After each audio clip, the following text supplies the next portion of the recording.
Hello everyone, welcome to Programming Knowledge. I hope you are all doing well. Today, I am going to start a lecture series on Python socket programming. Well, some of you might be wondering about what are you going to learn here.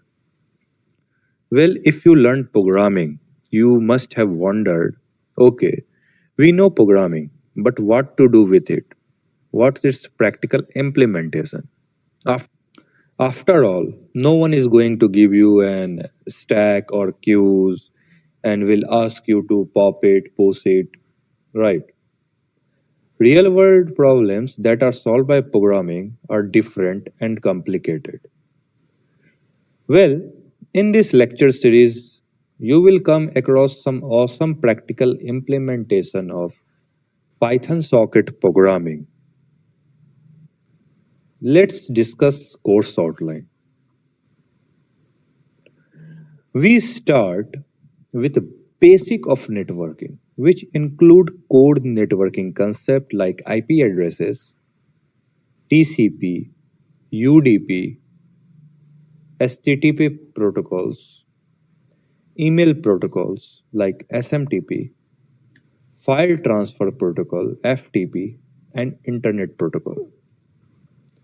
The best part of this lecture series is that here, we only not cover the basics theory, but we also see how to work with these protocols in Python. One point here is to note that we are considering the viewer have some understanding of computer networks and all of these protocols. Here in this lecture series, we will not cover the in-depth theory of computer networking, but we cover some key concept of networking such that you are all able to follow the tutorial easily. After the understanding of basic of networking, we will see the socket programming. In this topic, we will see basics of socket and then we will cover working with TCP and UDP socket for writing low-level applications.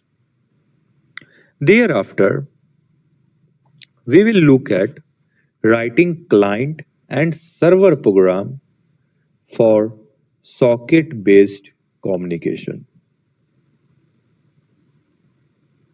Now, here is the requirement for the lecture series.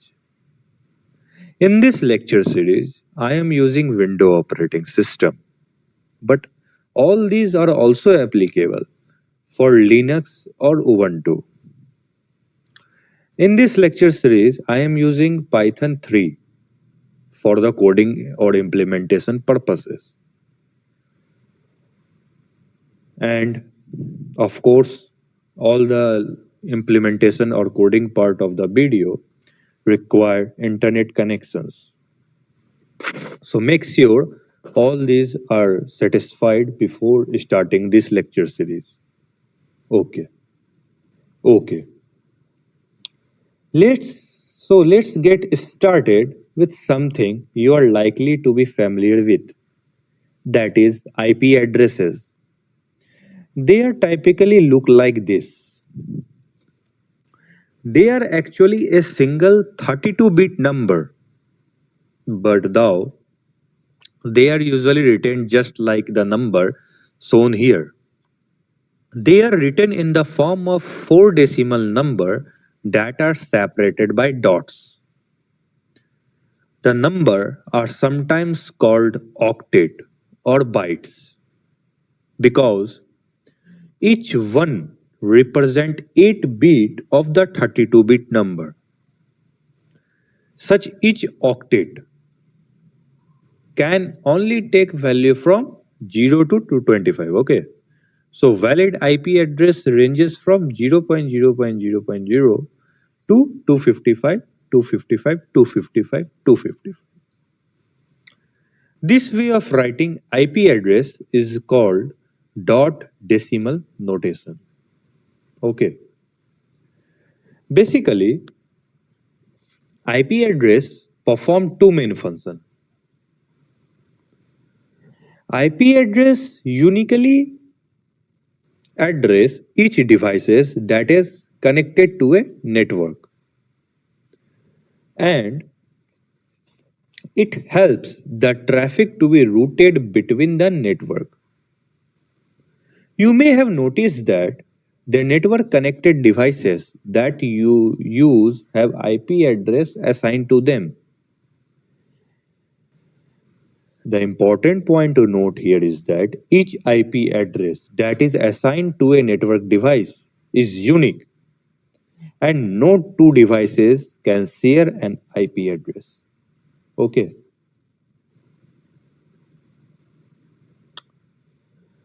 You can find out what IP address have been assigned to your computer by writing just ipconfig/all on window. If you want same on Linux system, then just type ipaddr. Okay. IP address can be assigned to a device by a network administrator in one of two ways. Statistically, where the device operating system is manually configured with the IP address, or dynamically, where the device operating system is configured by using the DHCP protocol, that is, Dynamic Host Configuration Protocol. When using DHCP, as soon as the device first connects to a network, it is automatically allocate an address by a DHCP server from a predefined pool. Some network devices such as home broadband router provide a DHCP server service.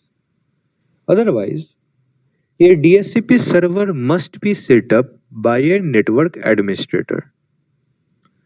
DHCP is widely deployed and it is particularly useful for network where different devices may frequently connect and disconnect.